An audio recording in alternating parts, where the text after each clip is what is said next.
Hello and welcome to Happy Handicrafts.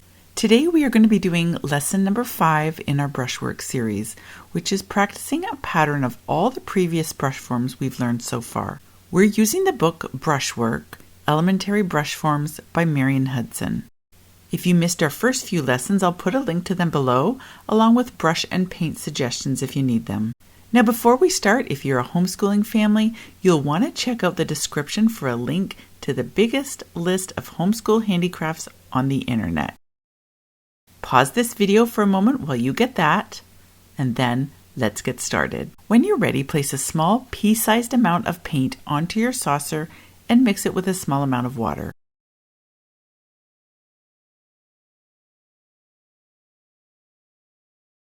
Fill the brush with color and begin to lay it onto the grid, similar to the pattern in lesson number 5 in the book.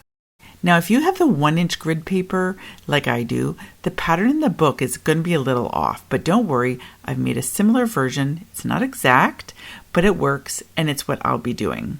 I'll put it on my blog post so you can get a better look at it if you want. I'm using a size 8 round brush.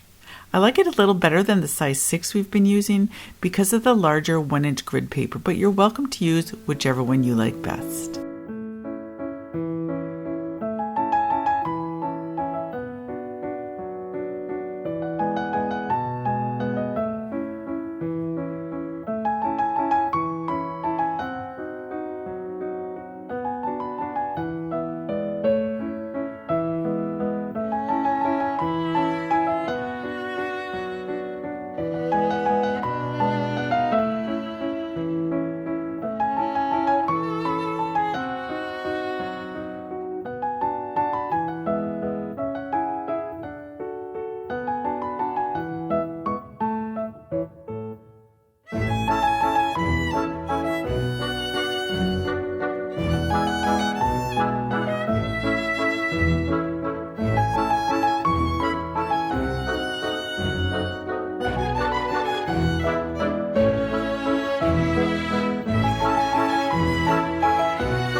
To finish up, be sure to clean your paintbrush.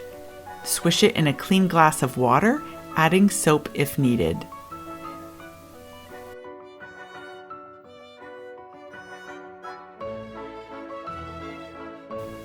Be sure all paint is removed and that no color appears on the napkin. Once it's washed, reshape the bristle with your fingers and store it lying flat on a napkin to dry.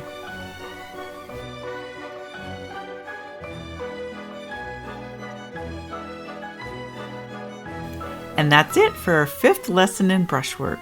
Thank you so much for taking the time to craft with me, and I hope to see you in our next video.